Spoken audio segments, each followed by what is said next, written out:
ዕብራውያን ምዕራፍ 9 ከቁጥር 1 እስከ 10 በጌታ በኢየሱስ ክርስቶስ ስም አነባለሁ። የጌታ ቃል እንደዚህ ይላል። የመጀመሪያው ኪዳን የአምልኮ ሥርዓትና ምድራዊ መቅደስ ነበረው። ድንኳን ተተክሎ ነበር። በመጀመሪያው ክፍል መቅረዙ፣ ጠረጴዛውና የመስዋዕቱ ህብስት ነበረበት። ይህም ስፍራ ቅድስት ይባላል። ከሁለተኛው መጋረጃ በስተኋላ ቅድስተ ቅዱሳን የተባለ ክፍል ነበር። በዚያም ውስጥ የወርቅ ማዕጠንት በወርቅ የተለበጠው የኪዳኑ ታቦት ነበሩ። ይህም ታቦት መና ያለበትን የወርቅ መሶብ፣ የለመለመችውን የአሮንን በትርና ኪዳኑ የተጻፈበትን ጽላት ይዟል። በታቦቱም ላይ የስርየት መክደኛውን የሚጋርዱ የክብር ኪሩቤል ነበሩ።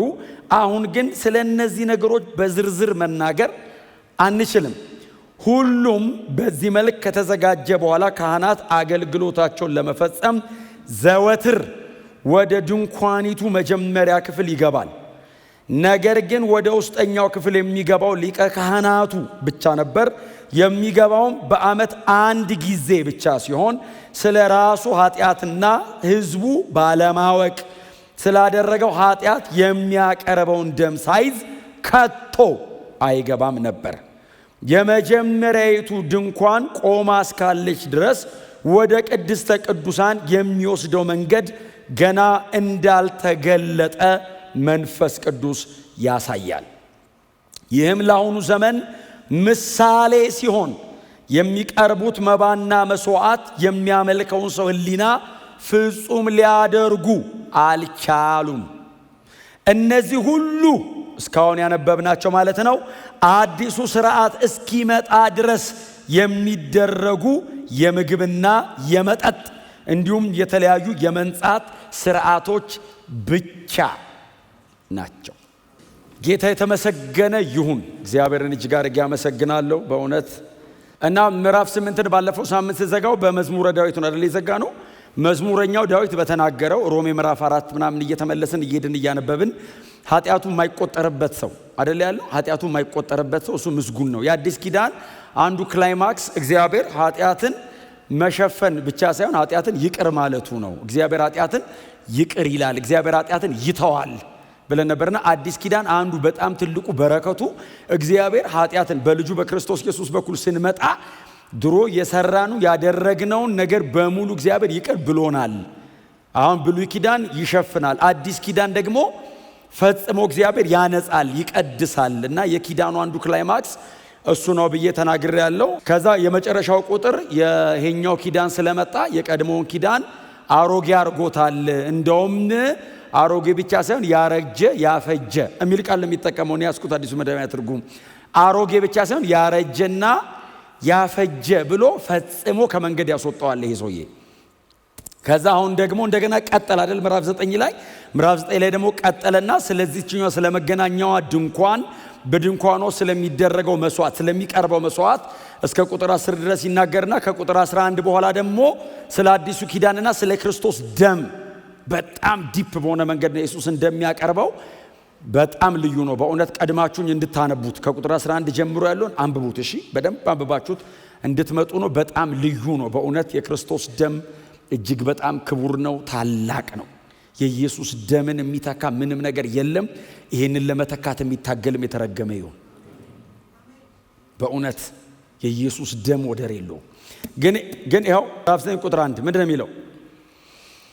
የመጀመሪያው ኪዳን የአምልኮ ሥርዓትና ምድራዊ መቅደስ ነበረው። አሁን እንግዲህ ይሄ ሰው እያወራ ያለው የዕብራውያንን ደብዳቤ የሚጽፈው ሰው የሚያወራው 50ዎቹ አጋማሽ አካባቢ ነው አይደል? ተጽፏል ብለን የመጀመሪያ ሳምንት ላይ ያወራ ነው። እንግዲህ ዛሬ 1 ዓመት ከምናምን ወር ማለት ነው ስንጀምር ይሄ ደብዳቤን የጻፈላቸው ሰውዬ ወይንም የዕብራውያን መልእክት የተጻፈው 50ዎቹ አጋማሽ አካባቢ ነው። ስለዚህ ከ70 ዓመተ ምህረት ቀደም ብሎ ነው የተጻፈው። 70 ዓመተ ምህረት ማለት ሄሮድስ ሪቢዩልት ያደረገው ቤተ መቅደስ የፈረሰበት፣ ኢየሩሳሌም የተቃጠለችበት የፈራረሰችበት ነው። ስለዚህ ቤተ መቅደሱ አለ፣ የአምልኮ ሥርዓቱ እስቲል አለ ማለት ነው። አሁን ይሄ ደብዳቤ ሲጻፍ እስቲል የሄሮድስ ቤተ መቅደስ በጣም ሂውጅ ነው፣ በጣም ትልቅ ነው። ሄሮድስ ሪቢዩልት ነው ያደረገው። ሪቢዩልት እንደ አዲስ ነው እንደገና አንጾ የገነባው። እና ስርዓቱ አለ፣ ካህናቱ አሉ፣ የሚደረገው ሪቹዋልስ እንዳለ ነው። አሁን ይሄ ሰውዬ ይህንን መልእክት የሚጽፈው እና ኦልሬዲ አገልግሎቱ አለ። እነዚህ ደግሞ የሚጻፍላቸው ሰዎች ከእስራኤላዊ በዘለለ ዕብራውያን ናቸው። የአገልግሎቱም የመጽሐፉም የታሪኩም የአባቶችም ማካከለኛ ናቸው፣ የኛ ነው የሚሉ ናቸው። ስለዚህ አሁን ሲያነሳላቸው የመጀመሪያቱ አሁን ምንድነው የሚለው? የመጀመሪያው ኪዳን የአምልኮ ስርዓትና የራሱ ቤተ መቅደስ አለው። ምን ማለቱ ነው? የመጀመሪያውንም ስርዓት የዘረጋው እግዚአብሔር ነው። በብሉይ ኪዳን የነበረውን አገልግሎት እንዴት አድርገው እንደሚያገለግሉ እንዴት እንደሚገለገል ቤተ መቅደሱ ወይንም ደግሞ ዛሬ አሁን አብረን የምናየው የመገናኛዋን ድንኳን ዲዛይን የሰጠው እግዚአብሔር ነው። ለሙሴ የመጀመሪያቱን የመገናኛ ድንኳን ዲዛይን የሰጠው እግዚአብሔር ነው። የአገልግሎቱ ስርዓት እንደዚህ መሆን አለበት ያለው እግዚአብሔር ነው። ነገር ግን አገልግሎቱም ስርዓቱም ከእግዚአብሔር ዘንድ ቢመጣም ድንኳኗ በሰው መካከል ናት። አገልግሎቱም ደግሞ በሰው መካከል የሚከናወን ነው እና የመጀመሪያ ስርዓት ጀማሪ እግዚአብሔር ነው። ምናልባት እናንተ ብታስታውሱ ከሆነ ዘጸአት ላይ ትዝ የሚላችሁ ከሆነ እግዚአብሔር ለሙሴ ምንድን ያለው? በተራራው ላይ እንዳሳየው አድርገ ስራው አይደል ያለው? አደባባይ ይኑረው፣ ቅድስት ይኑረው፣ ቅድስተ ቅዱሳን ይኑረው። በዋናነት እቺ ታበርናክሏ የመገናኛ ድንኳን የተባለችዋ ቅድስትና ቅድስተ ቅዱሳን ነው። አደባባዩ ደጅ ነው፣ ህዝቡ የሚቀመጥበት ነው። ካህናቱ የሚቀመጡበት ወይንም ካህናቱ አገልግሎታቸውን የሚፈጽሙበት ቅድስት የሚባል ይኑረው አለ እግዚአብሔር። ቅድስት የምትባል ትኑረው። እዛ ውስጥ ካህናቱ በሙሉ ይግቡና ያገልግሉ። ወደ ውስጠኛው ከወፍራሙ መጋረጃ ወደ ውስጠኛው ክፍል ደግሞ ቅድስተ ቅዱሳን የሚባል ይኑር። በዚያም ደግሞ ዛሬ እዚህ ቦታ ላይ ያስቀመጠው ታቦቱ፣ በታቦቱ ውስጥ ደግሞ የተቀመጡ መናውን የሚይዘው በወርቅ የተሰራው ምንድነው የሚለው? መሶብ አይደል የሚለው? መሶቡ። ቀጥሎ የአሮን በትር ውስጡ ትቀመጥ። እዛው ጋር ደግሞ አንድ ላይ የቃል ኪዳኑ የተደረገበት ጽላት ውስጥ ደግሞ ይቀመጥ። ይሄ በቅድስተ ቅዱሳን ውስጥ አለ። የታቦቱ ሳይዝ ውስጥ የሚቀመጡት ነገሮች ታቦቱን ሰው በእጁ መንካት ስለማይችል መሸከሚያ እንጨት፣ ማሾሎኪያ፣ ቀዳዳ ይደረግበት። ሙሉ በሙሉ ስርዓቱን፣ ዲዛይኑን፣ ፕላኑን የሰጠ እግዚአብሔር ነው። በብሉይ ኪዳን በቀድሞ ኪዳን የነበረውን ስርዓት ያበጀ እግዚአብሔር ነው። ቤቱ እንዲህ አይነት ይሁንልኝ ያለው እግዚአብሔር ነው። እሱንም የሰጠ እግዚአብሔር ነው። መስዋዕት በዚህ አይነት መንገድ ይቅረብልኝ። በየቀኑ ኔጋ መግባት አይቻልም። በአመት አንዴ the day of atonement አለ። መስዋዕት የሚቀርብበት ቀን አለ። ዮም ኪፖር ነው የሚሉት እነሱ። በዛች ቀን በአመት አንድ ቀን ካህናቱ በሙሉ መግባት አይችሉም። ሊቀ ካህኑ ብቻውን ይግባ። ሲገባ ባዶ እጁን ከመጣ ይሞታል። ደም ካልያዘ በቀር ወደኔ እንዳይመጣ አለ እግዚአብሔር። ሲመጣ ለፌሎሺፕ አይደለም የሚመጣው፣ መስዋዕት ለማቅረብ ነው የሚመጣው። ህብረት ለማድረግ ከእግዚአብሔር ጋር ለማውራት። እግዚአብሔር ህዝቡ እንዲህ ብሏል፣ አንተ ምን ትላል? ለሱ አይደለም የሚመጣው። መስዋዕቱን አቅርቦ ተመልሶ ነው የሚወጣው አለ እግዚአብሔር። ይህም በአመት አንድ ቀን ነው። አሁን ይሄ ሰውዬ ይሄንን ሲነግራቸው ሰዎቹ ቪዥዋላይዝ ብቻ አይደለም የሚያደርጉት፣ ያውቁታል። አሁን እኔ ስነግራችሁ ቪዥዋላይዝ ነው የምታደርጉት። 15 ሜትር በ5 ሜትር ከዛ 5 ሜትር ቁመት አለው። 15 ሜትር ርዝመት፣ 5 ሜትር እንደዚህ፣ ከዛ 5 ሜትር ቁመት ምናምን ያለው መገናኛ ድንኳኑ። አሁን ልክ ይሄንን ሲያወራላቸው እነሱ ሜትሩን ያውቁታል። ቀጥሎ ካህናቱ በምን አይነት መንገድ ቅድስት እንደሚገቡ፣ ሊቀ ካህኑ በአመት አንዴ ቅድስተ ቅዱሳን እንዴት እንደሚገባ፣ እጅግ የተመረጠ ንጹህ የሆነ የበግ ደም የጠቦት ደም ሊሆን ይችላል። ያንን ደም ይዞ አለባበሱን አስተካክሎ የሚቀባው ሽታ አለ፣ የሚቀመምለት ቅባት፣ እሱ ተደርጎለት እያንዳንዷ ነገር አለመሳሳቱን እርግጠኛ ሆኖ ጊዜ ፈጅቶ ተዘጋጅቶ ስለ ራሱና ስለ ካህናቱ ስለ ሕዝቡ ኃጢአት የሚሆን ደም ይዞ እየተንቀጠቀጠ ወደ ውስጥ ይገባል። መቅረዙ ያለው ቅድስት ነው፣ ቅድስተ ቅዱሳን ውስጥ አይደለም። 7 መብራት ማስቀመጫዎች። ቅድስተ ቅዱሳን ውስጥ ምንም ይዘህ መግባት አትችልም። መብራት ይዘህ ብትገባ ትሞታለህ። እግዚአብሔር ብርሃን ነው፣ ካንተ አይበደርም። ስለዚህ በጥንቃቄ ይሄዳል፣ ይቀርባል፣ መስዋዕቱን ያቀርባል። መስዋዕቱን አቅርቦ እንደ ሕጉ ሲጨርስ ተመልሶ ቀስ ብሎ ይወጣል። የወጣ ቀን ድግስ ነው የሚያደርገው። መስዋዕታችሁን ተቀበለ ብቻ እኮ አይደለም፣ ተረፍኩ። እግሩ ከቅድስተ ቅዱሳን ስትወጣ ያመሰግናል። ለምን? ህዝቡ የሚለው ባይዘው መስዋዕታችንን ተቀበለ ነው። እሱስ እልል የሚለው ተረፍኩ። እዩት ምን ያህል ከባድ እንደሆነ ኢየሱስ የሰራውን ሥራ እዩት።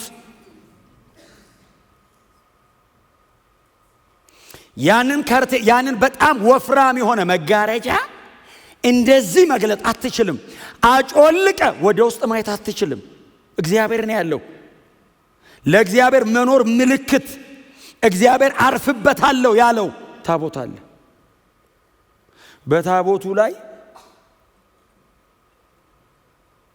ኪሩቤሎች አሉ፣ እንደዚህ ታቦቱን የሚጠብቁ።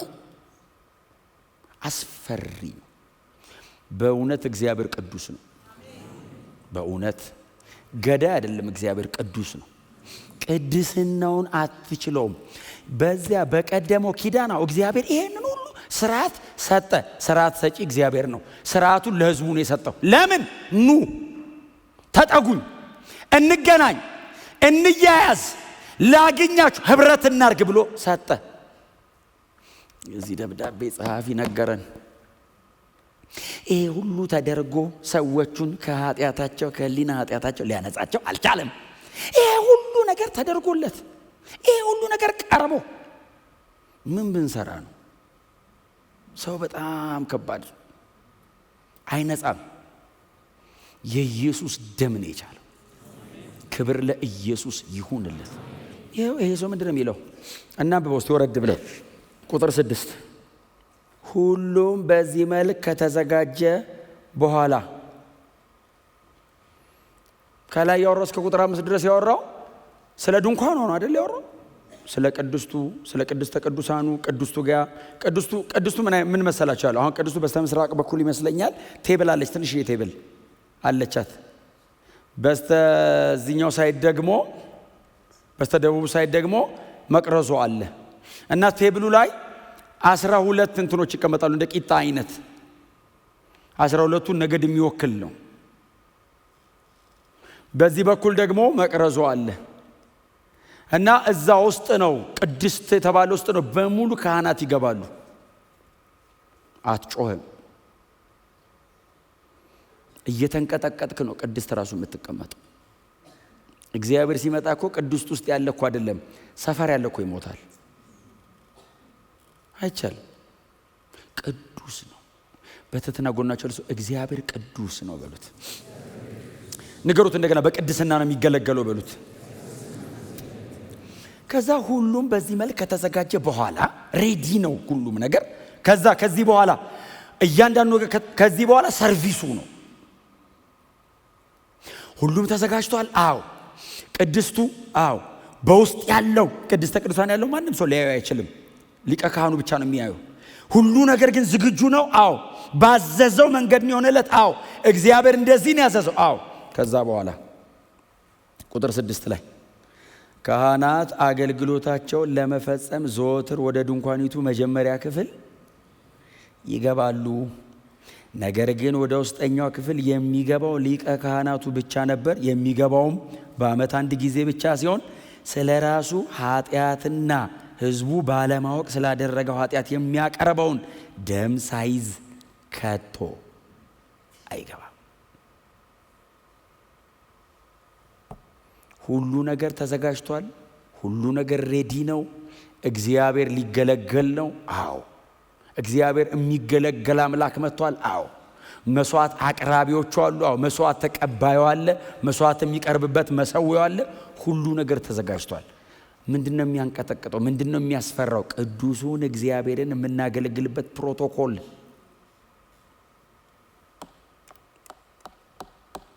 አሁን እኛ በየቀኑ ይኸው እዚህ በጸለይን ቁጥር እየተባረከን እየረሰረስን አባ እያልን ነው የምንወጣው። ይኸው እንደዚህ በተገናኘን ቁጥር አልቅሰን እልል ብለን ነው የምንወጣው። እስራኤላዊ ነው የሚገባው ይሄ። እኛ ከመስቀል ጀርባ ነና ኦሬዲ መጋረጃው ከተቀደደ በኋላ ነው የመጣ ነው። እነዚህ ከመጋረጃው በፊት ያውቁታል። ምናልባትም ከነሱ መካከል ሊቀ ካህን የሆነ ሰው ሊያቅ የሚችል ይኖራል በእነሱ ዘመን። በእነሱ ዘመን እኮ ለምሳሌ እነ ሐና እነ ቀያፋ እኮ አሉ። እውነተኛው ሊቀ ካህን መስቀል ላይ ሰቅለው ካህናት ነን ብለው አሁን እነሱ ቅድስተ ቅዱሳን አይገቡም፣ በምንም ተአምር አይገቡም። አፍተሮል አገልግሎቱን ወይንም ስርዓቱን ጌታ ኢየሱስ ክርስቶስ ሲመጣ ተክቶታል። ይሄ በሙሉ ጥላ ነው፣ በክርስቶስ በኩል ሊመጣ ላለው ነገር አመልካች ነው ብሎታል። ራሱ አመልካች ነው። ሐናና ቀያፋ ሰው ለመግደል ተመካክረው ሰው የሚያጠፉ ያስገድላሉ እኮ ሰው በአመት አንዴ አንድ ሰው ያሰቅላሉ። ወንበዴ ያስፈትተው ንጹህ ሰው ሲያሰቅሉ ምንም እጃቸው አይንቀጠቀጥም። እንዴት አድርገው ነው በዚህ አመጻቸው ቅድስተ ቅዱሳን የሚገቡት? የዕብራውያን ሰዎች ሊያውቁ ይችላሉ፣ ካህን ሊያውቁ ይችላሉ። ምናልባት ቅድም እንዳልኳችሁ ሊቀ ካህን ምናምን ሲባል አይተውት ሊሆን ይችላል በአካል ሊገለጥ ላለው ለሚበልጠው ነገር ምሳሌ የሆነችው በዚህ አይነት መንገድ ከሆነች የሚበልጥ የከበረና ታላቅ ከፊት እንዳለ ምልክት ነች። እግዚአብሔር በዚህኛው ውስጥ እርካታው እንደሌለ ያውቃል። ሊያመጣ ላለው ነገር ግን እንደ ምሳሌ እግዚአብሔር እየተጠቀመ እንደሆነ ያውቃሉ። የእግዚአብሔር ሳቲስፋክሽን እዛ ውስጥ የለም። ግን እስከዛም ጊዜ ድረስ ቢሆን እስቲ እንቀራረብ አለ እግዚአብሔር። አዲስ ኪዳን ያለ ነው። እግዚአብሔር ማደሪያውን ሰው አድርጓል። ከህንፃ ወደ ሰው ገባ እኮ እግዚአብሔር። የለም በሰው ነው የሚያድረው። ድሮ እኮ ምልክት እኮ ነው ይመጣል እግዚአብሔር ዛጋ እንትናችን ነው አለ እግዚአብሔር፣ የጋራ መገናኛችን። ኑ እናንተ እኔ እመጣለሁ፣ በዚህ መንገድ ትመጣላችሁ፣ እኔ ደግሞ ቀጥ ብዬ እመጣለሁ። እኔ ቅዱስ ነኝ። እግዚአብሔር ቀጥታ ነው የሚመጣው። እናንተ ግን ስትመጡ የምትመጡበትን መንገድ አስተካክሉ። ለምን? ማደሪያው ነው። የቃል ኪዳኑ ጽላት አለ። ባለፈው ሳምንት አደጋግሜ ስናገር ነበር እንዴ። አሁን ቴብሎ እንደዚህ እንትን የለም አይደል? አሁን የድንጋይ የለም፣ የድንጋይ ጽላት የለም። በሰው ልብ ላይ ነው መጽፈው እኮ አለ። አሁን እንትን ላይ ጽፌ እዛ አስቀምጬ እሱን በየተወሰነ ጊዜ እያወጣችሁ እያነበባችሁ ኢሚቴት አድርጉት አልልም። ውስጣችሁ እጽፈዋለሁ እኮ አለ እግዚአብሔር። አይምሮ ላይ ልብ ላይ ነው ማተመው፣ እሱ ላይ ነው የምጽፈው። ታዲያ አሁን ከህንፃ ወጥቻለሁ፣ ከሆነ ነገር ወጥቼ ሰው ውስጥ ነው የማድረው። አሁን ውስጥ ነን እኛ ራሱ ያለ ነው። ጌታ የተባረከ ይሁን። እና ይሄ ሁሉ ነገር ከተደረገ በኋላ ካህናቱን አስባችኋቸዋል? መጾም፣ መጸለይ፣ ማለት ቀጥሎ ስለ መብልና ስለ መጠጥ ውጫው የሆነ ስርዓት ብቻ ነው አይደል ያለው። ስለዚህ መንጻት፣ እላያቸው ላይ ቆሻሻ እንዳይገኝ፣ ንጽህናቸውን መጠበቅ፣ ልብሳቸውን ከን እንዳይኖርበት፣ የለበሱት ልብስ ብቻ ሳይሆን የሚሆኑት ነገር እያንዳንዷን ነገር ይጠነቀቃሉ፣ ይጨነቃሉ፣ በእግዚአብሔር ፊት ይቀርባሉ። ሕጉ የማይፈልገው ምን አለ ላይ አለባበሴ ልክ አይደለም ወይ? የበላውት ነገር ልክ አይደለም ወይ? መታጠቢያው ልክ አይደለም ወይ? እያንዳንዷን ነገር ሲጨነቁ ይከርማሉ። ሊቀ ካህኑ ደግሞ ከሁሉ የባሰ ይጨነቃል። ሊቀ ካህኑ ስለሚለብሰው ልብስና ስለሚበላው ስለሚፈጽመው መንጻት ብቻ አይደለም፣ ስለሚያቀርበው እንስሳ ንጽህና፣ ስለሚቀርበው ደም ንጽህና፣ ስለሱ ሁሉ ይጨነቃል። ምክንያቱም እግዚአብሔር ደም ይዘ ስለመጣ ብቻ አይቀበልህም። እዛ ጋራ የቀረበው መስዋዕት አንካሳ ከሆነ፣ እንከን ካለበት፣ የሆነ ጉድለት ካለበት፣ እንደተባለው እግዚአብሔር በጠየቀው መንገድ በኩር ካልሆነ አይቀበለውም ደሙን። ርቀቱን አስቡት። አንድ ቀን ገብቶ ለመውጣት በሕያው እግዚአብሔር ፊት ለማቅረብ ሲጨነቅ ዓመቱን ሙሉ ነው የሚጨነቀው። ሁሉ ከተዘጋጀ በኋላ ስርዓቱን ለመፈጸምና ለማከናወን የሚደረገው ነገር በሕይወት ከመኖርና ከመሞት ጋር የተያያዘ ሊሞት ይችላል ሰው።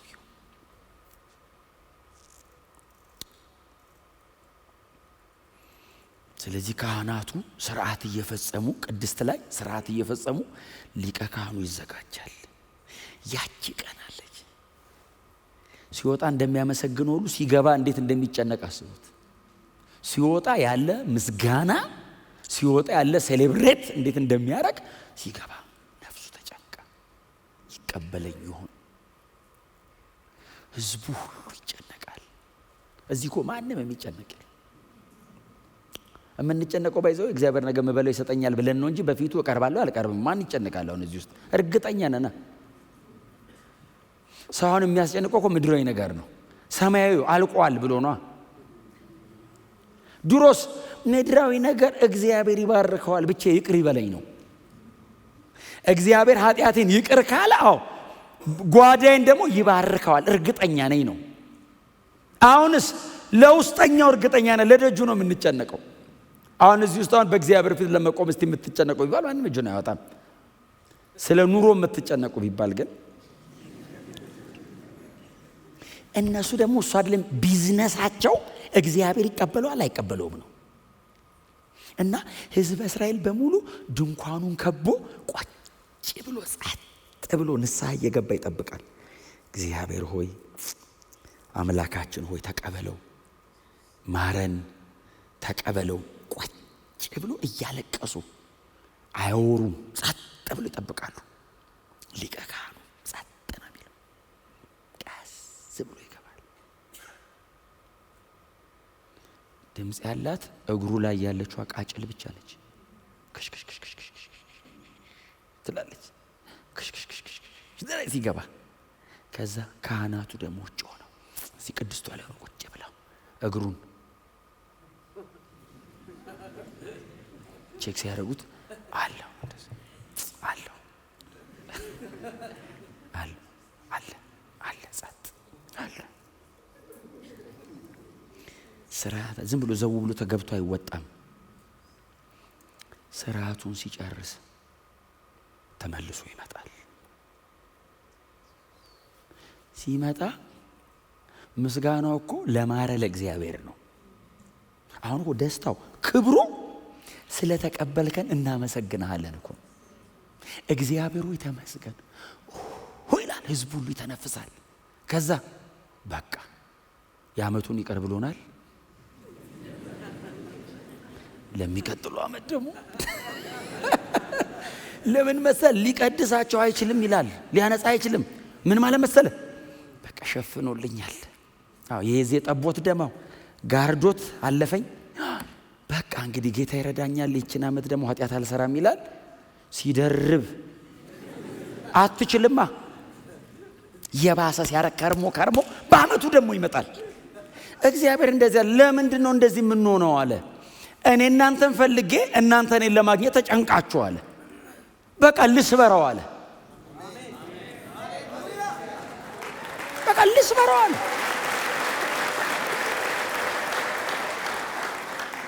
ይሄ ሁሉ ስርዓት ተደርጎ ይሄ ሁሉ ነገር ቀርቦ እስቲል መንጻት አልቻላችሁ። እስቲል ሊቀድሳችሁ አልቻለም። ኃጢአትም አላቆማችሁም። እኔም አልቀበልም። ይሄ ሁሉ ነገር ቀርቦም እስቲል ተሸፍናችሁ ነው እንጂ ተቀድሳችሁ አይደለም። እግዚአብሔር ያውቃል እንዳልተቀደሱ በሚቀርበው የጠቦት ደም እንደተሸፈኑ ያውቃል። እናንተም ሩቅ እንደሆናችሁ እኔም መጥቼ እንደዚህ አይሆንም አለ እግዚአብሔር። ልቀድሳችሁና እዚህ መሃል ላይ ቅድስት ላይ ያሉት ካህናት ብቻ ሳይሆን ደጅ ላይ ያለው ሕዝብ ቅድስተ ቅዱሳን ይምጣል። ሊቀ ካህኑ ከዛ ደግሞ ለካህናቱ ፌቨር ላርግ አይደለም ያለው እግዚአብሔር። ደጅ እዛ አደባባይ ቁጭ ብሎ የሚተከዘው ሕዝብ በሙሉ ነው አለ። ልስበረው ይሄን መንገድ አለ። መጋረጃው ልቅደደው አለ። እንዲህ ቀድጄ ግፍፍ ላርገውና ከመንገድ ላስወግደው። ከዛ ነፃ ይሁን መንገዱ አለ። መንገዱ ነፃ ይሁን ያለው እንጂ በነፃ ነው አላለም። እስቲል ደም እፈልጋለሁ አለ። እስቲል ደም እፈልጋለሁ። አሁን ግን የምፈልገው ደም እናንተን በሙሉ ባለመብት የሚያደርግ ደም ነው። በሙሉ እንድቀበላችሁ ወደ እኔ ሊያስጠጋችሁ የሚችል ደም ነው። ምሳሌ ሳይሆን ፍጹም የሚሆን ምሳሌ ሆኖ ቀርቦ እኔም በቃሽ አይቻለሁ፣ ሸፍኗችኋል ለዚህኛው ዓመት ይቅር ብያለሁ እምለው አይደለም። እንድቀበላችሁ የሚያደርግ በጽድቄ ፊት የሚያቆም ክቡር ደም ያስፈልገኛል አለ። ክብር ለእግዚአብሔር ይሁን። ቅድስተ ቅዱሳኗ ቅዱስ የሚለው ቃል ሃጊዮስ ነው አይደል የሚለው? ሃጊዮስ የሚለው ቃል በጣም ከባድ ቃል ነው። በጣም ከባድ ቃል ነው። የእግዚአብሔር ቅድስና ማለት ነው። የሰው ዝም ብሎ ኖርማል የሆነ የካራክተር እንትን አይደለም። የእግዚአብሔር ቅድስና ማለት ነው። ማንነቱ የሚገለጥበት ቅድስና ማለት ነው። መላእክት እንኳን አይቆሙም እዚህ ቅድስና ፊት። እንኳን ኃጢአተኛ ሰው መላእክት እንኳን ሊጠጉት አይችሉም በዚህ ቅድስናው ፊት። እጅግ ቅዱስ ነው እግዚአብሔር። ቅድስተ ቅዱሳን ብሎ የጠራው እግዚአብሔር ለዛ ነው። የኔ መኖሪያ ነው አለሁ እኔ እዛ ውስጥ አለ። ማንም ሊጠጋው አይችልም ቅድስናዬ። አሁን እግዚአብሔር ኑ ያለው ወደዚህ ቅድስናው። ክብር ለእግዚአብሔር ይሁን። ያኛው ምሳሌ ነው አለ። ምሳሌ ነው። አንድ የሚጠቀመው ቃል አለ አይደል? ምሳሌ ነው የሚለው ፓራቦሎ የሚል ግሪክ ቃል። አካል መሆን አይችልም እየቀረበ ያለው ነገር። ምሳሌ ነው ማለት ሊያጸድቅ አይችልም። እግዚአብሔር እኮ ነው ያለው ምሳሌ ነው ሊያጸድቅ አይችልም እያለ ነው እግዚአብሔር ራሱ። አይጸድቁም በዚህ መንገድ፣ ወደ ቅድስና የሙላት መምጣት አይችሉም በዚህ መንገድ። እና ፍጹም የሆነ ቅዱስ የሆነ እውነተኛ መስዋዕት እኔ ራሴ ያመጣል። እናንተ የምታቀርቡት ነገር ሊጋርዳችሁ ነው የቻለው። እኔማ አቀርበዋለ ቀድሷችሁ ፊት የሚያቆም። ክብር ለኢየሱስ ይሁን። ስለ ልጁ ደም ከቁጥር 11 በኋላ የሚናገረው ያኔ ነው። ይሄኛው ምሳሌ ነው። ፓራቦሌ በቃ ምሳሌ። ጀስት እግዚአብሔር እኔ ለምሰራው ስራ እዩት፣ በቃ እቀድሳችኋለሁ፣ ለዘላለም አቀርባችኋለሁ፣ እኔ ጋር ትመጣላችሁ፣ ቅዱሳን ትሆናላችሁ። እቀድሳለሁ አለ እግዚአብሔር። ቀዳሽ እኔ ነኝ። ደም እፈልጋለሁ። አሁንም አቀርባለሁ መስዋዕት፣ አመጣለሁ መስዋዕት፣ እልካለሁ። በእኔ ፊት ብቁ የሚያደርጋችሁን እውነተኛ ዘላለማዊ መስዋዕት እኔ እልካለሁ አለ። ሊቀ ካህናቱ አልቻሉም፣ የተመሰከረ ነው። ዘንድሮም ከክርስቶስ ውጪ ማንም አይችልም፣ አይቻልም። በእግዚአብሔር ፊት ሊያቀርበኝ የሚችል የለም።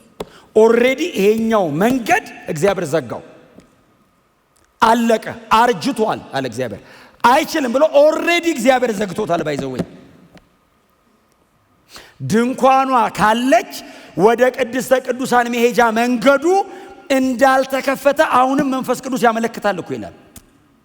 ድንኳኗ እስካለች ድረስ ምን ማለት ነው? ድንኳን ማለት ዘንድሮ ድንኳን እናደርጋለን ማለት ነው አይደለም።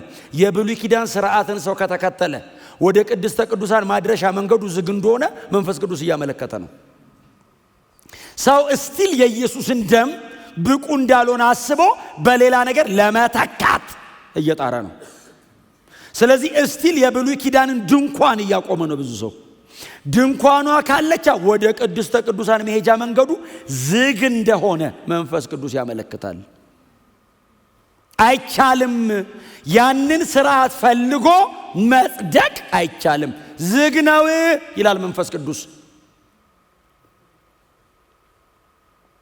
አሁን ልክ እንደነበረው አይነት ቅድስት አዘጋጅተ ከዛ ቅድስተ ቅዱሳን አርገ ከዛ ሳይዟን አጥንተ የታቦቱ ሳይዝ ታቦቱ ውስጥ ያለ መናውን አርገ መና መያዣውን የወርቅ መሶብ አርገ የአሮንን በትር አርገ እንትን የተጻፈበትን የኪዳን ጽላት አስቀምጠ ላድርገው ካልክ ወደ ቅድስተ ቅዱሳን መሄጃ መንገድ የለም፣ ዝግ ነው።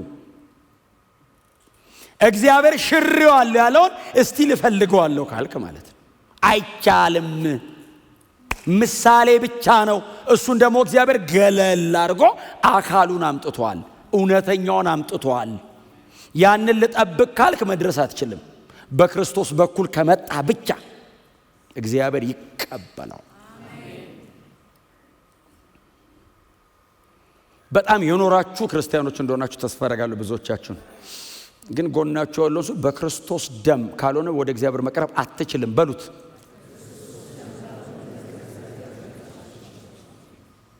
አይቻልም። መንፈስ ቅዱስ ይናገራል አለ። ምንድነው የሚናገረው? ድንኳኒቱን የሚያቆም ከሆነ ወደ ቅድስተ ቅዱሳን መሄጃ መንገድ የለም። ማን ነው የሚለው? መንፈስ ቅዱስ። እግዚአብሔር አብ ወደ እኔ ኑ ያለበት መንገድ ልጁን ኢየሱስ ክርስቶስን ነው። በመካከል ላይ የፈሰሰ የክርስቶስ ደም አለ። የተሰራ የክርስቶስ የመስቀል ሥራ አለ። ያንን የመስቀል ሥራ አክኖሌጅ የሚያደርገው ማን ነው? መንፈስ ቅዱስ እውቅና ሰጥቶ ለሁላችን ይበትነዋል። ይህንን ግን አልቀበልም ካለ አንድ ሰው መንፈስ ቅዱስ እንደዚህ ይለዋል፣ መንገድ የለህም። ይህንን ባይዘው ሰባኪ አይደለም የሚለው፣ መንፈስ ቅዱስ መድረስ አትችልም ይላል። የክርስቶስ ምስክር መንፈስ ቅዱስ ነው። የክርስቶስ ምስክር ስለ ክርስቶስ ኢየሱስ ደም ያስረዳን መንፈስ ቅዱስ ነው። ኢየሱስ መስቀል ላይ እንደሞተ እርግጠኛ ያደረገ መንፈስ ቅዱስ ነው። እኔ ኢየሱስ የሞተ ቀን አልነበርኩም። ይነበራል እንዴ? ሪኢንካርኔት አርጎ የመጣ ድጋሜ የተፈጠረ የለም አይደል? እዚህ ቤት የመጀመሪያችሁ ነው መሬት ላይ። እርግጠኛ አይደላችሁም እንደ ኢየሱስ መስቀል ላይ እንደሞተ? እርግጠኛ ናችሁ? ኢየሱስ እንደሞተ ቅድም ስንለው ነበር በእምነት መግለጫችን ላይ እንደተሰቀለ እንደሞተም፣ ቀጥሎስ እንደተቀበረም፣ ከዛስ በሶስተኛው ቀን ከሙታን እንደተነሳም እርግጠኛ ነኝ። እኔ መሬት ላይ ከመኖሬ በላይ ኢየሱስ መጥቶ እንደነበር እርግጠኛ ነኝ። እኔ እንዳለው አልጠራጠርም። ባይዘው ትጠራጠራላችሁ? አሁን እኔ እዚህ እንዳለው ከዚህ በላይ ግን እውነቱ ያ ነው። እስቲ አሜን በሏ። ማን ነው ይሄንን እውነት እርግጠኛ ያደረገው? መንፈስ ቅዱስ ቴስቲፋይ፣ መስካሪ። መንፈስ ቅዱስ መሰከረ። በምን? በክርስቶስ ደም በኩል በአዲሱ ኪዳን እግዚአብሔር ይቀበልሃል፣ መድረስ ትችላለህ። ኢየሱስን እምቢ ካልክ በቀድሞ ስርዓት ቅድስተ ቅዱሳን መግባት አትችልም። ሙሉ በሙሉ ሽሮታል። አሜን በሏ። የኢየሱስ ደም የበግ ደም፣ የጠቦት ደም ከመንገድ አስወጡ። እግዚአብሔር እንደዚህ አልፈልግም። ለምን? ረክቻለሁ፣ አገኘሁ፣ ተቀበልኩት። ሌላ አልፈልግም። ያኛው ሊያደርስህ አይችልም፣ ይሄኛው አድርሶናል። እናየዋለን የኢየሱስን ደም ከኮርማ ደም ጋር እንዴት እንደሚያነጻጽረው። ሰውየው የዋዛ እንዳይመስልህ ብትንትን ነው የሚያደርጋቸው ሰዎቹን። ብትንትን የቀረ ነገር ካለ ነቅሎ ነው የሚጥልል። እንዲህ ሙልጭ አድርጎ ነው የሚወጣው ከላይ ላይ። ምንም የሚቀራቸው አይመስልም። ዕብራውያን መቼስ 13 ምዕራፍ ሲጨርሱ ጌታን ካልተቀበሉ ድጋሚ ይንበረከካሉ። በእውነት ነው የምላችሁ። እንዴት አይነት እኔ አንዳንድ ነገር መግባት አይደለም ሊገባ ይችላል እኮ ማስረዳት ያቀረቡበት መንገድ። ክብር ለኢየሱስ ይሁን። የኢየሱስ ደም ብቻ መንገዱ እንደሆነ መንፈስ ቅዱስ እየመሰከረ ነው። ይሄ ደግሞ የመጨረሻው ዘመን ነው። ሌላ ወደ እግዚአብሔር መድረሻ መንገድ የለም። የሆነ ስርዓት ፈጽሜ እደርሳለሁ። ይሄው መጽሐፍ ቅዱስ ነው የሚለው፣ እኛ አይደለንም። የጥሩ ሰዎች ስብከት አይደለም። ይሄ ያው የእግዚአብሔር ቃል ነው። ከክርስቶስ ኢየሱስ ውጪ ማንም ወደዚያ ወደ ጠለቀው ወደ ቅድስተ ቅዱሳን ውስጥ መግባት አይችልም። ይሄ የመንፈስ ቅዱስ ምስክርነት ነው። መንፈስ ቅዱስ እንዲህ ይላል፣ በክርስቶስ በኩል ካልሆነ ሰው ወደ እግዚአብሔር መድረስ አይችልም። ዝግ ነው። ጮክ በሉና እስቲ የኢየሱስ ደም በሉ እስቲ። ድገሙና እስቲ የኢየሱስ ደም በሉ እስቲ። ክብራችን ይሄ ነው። ቀዳሻችን ይሄ ነው። ብቃታችን ይሄ ነው። በእግዚአብሔር አብ ፊት ለዘላለም አባ የምንልበት አቅማችን የኢየሱስ ደም ነው። የኢየሱስ ደም ስርዓትን በመፈጸም ጽድቅን የራስን ጽድቅ በማቆም በመታገል በእግዚአብሔር ፊት እንደማንደርስ ገብቶናል፣ አውቀናል። መዳረሻው መጨረሻው ላይ ማስገቢያው የክርስቶስ ኢየሱስ ደም ብቻ ነው። እግዚአብሔር አብ ያከበረው ኢየሱስን ነው። መንፈስ ቅዱስ በእኛ መካከል አድሮ የሚመሰክረው ይሄንን ነው። አብና መንፈስ ቅዱስ የመሰከሩለትን የእግዚአብሔር ወልድ የጌታችን ኢየሱስ ክርስቶስን የመስዋዕትነት ሥራ እንደ ቀልድ ማየት ምን ያክል ከባድ እንደሆነ እዚህ ምዕራፍ 9 ላይ ይናገራል። እንደ ቀልድ ማየት እግዚአብሔር አብ ከሰማይ የመሰከረለትን መንፈስ ቅዱስ መሬት ሆኖ እየመሰከረለት ያለውን የክርስቶስ ኢየሱስን የማዳን ሥራ እንደ ቀልድ ማየት አብ ከሰማይ የኔ ነው ያለውን መንፈስ ቅዱስ ተመልከቱልኝ ያለውን እኛ ደግሞ እምቢ ብንል የለም ሌላ ባይዘዌ ቅጣቱ ምን እንደሆነ ታውቃላችሁ? ሌላ የለም። አሁን ወደ እግዚአብሔር ካልቀረብክ ወዴት ነው የምትሄደው? በቃ ቅጣቱ እኮ እሱ ነው። መንፈስ ቅዱስ መጥቶ ይመሰክራል። መዳረሻው አሁን መንፈስ ቅዱስ ወንጌል ሰባኪ ሆኖ ማለት ነው። መዳረሻው ኢየሱስ ደም ነው ሲልህ እኔ እከሌ የሚባል ወንጌላዊ ሌላ ነገር ነግሮኛል ብትለው ከየት ሰምቶ ነው ይላል። እኔ አይደል ወንጌል መጀመሪያ የገለጥኩት ይሄ ወንጌላዊ ከሌላ ቦታ ነው የሰማው ይላል። መንፈስ ቅዱስ ነው ለሁላችንም መዳረሻው ኢየሱስ ነው ያለን። የዚህ ደብዳቤ ጻፊ የሚለው ነው መንፈስ ቅዱስ ይመሰክራል። ክብር ለኢየሱስ ይሁን።